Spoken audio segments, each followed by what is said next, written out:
السلام علیکم۔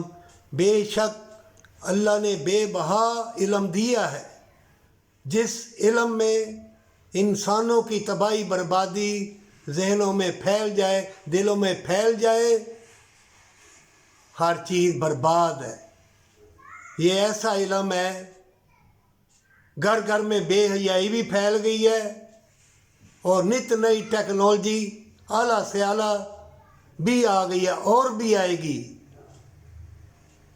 جو علم میں انسانوں کی موت ہو، بربادی ہو، بے حیائی ہو، ضمیر مردہ ہو جائے، اور ایک دوسرے کو مٹانے کا ہر انسان اسلحہ بنائے، اور ایسے ایسے میزائل بنائے، شعاع لائٹیں بنائے، پاگل کرنے والی شعاعیں۔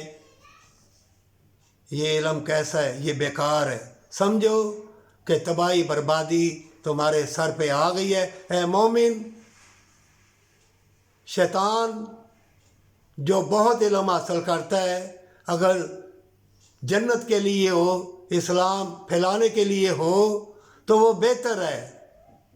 اسلام پھیلانے کے لیے جو مرضی بنا لے، اگر دنیا کو مٹانے کے لیے کوئی چیز بنائے گا، بے حیائی پھیلانے کے لیے کوئی چیز بنائے گا، تو سمجھ شیطان تمہارا جانی دشمن ہے۔ قرآن میں اللہ نے فرمایا ہوا ہے، توبہ کر لے۔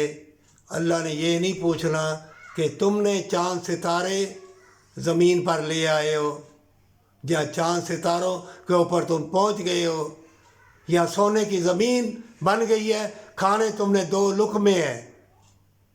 اپنا لباس مت اتار، اور علم کے ہزاروں لاکھوں کروڑوں دروازے ہیں۔ اللہ سے برکت والا، اسلام کو پھیلانے والا اور جنت والا علم مانگ، اور موت آن کے رہے گی، چاہے سونے کے محل میں ہو یا جھونپڑوں میں ہو۔ توبہ کر لے، اللہ تم کو بچا لے گا ان فتنوں کے دور میں، ان مکر و فریب والے لوگوں سے اللہ تم کو بچا لے گا۔ اگر چمکتی چیزوں کے پیچھے جائے گا تو نت نئی ٹیکنالوجی آئے گی، اور وقت تمہارا گزر جائے گا، اور موت کا فرشتہ تمہارے سامنے آ جائے گا۔ توبہ کر لے موت سے پہلے، کیونکہ موت کے بعد قیامت ہے۔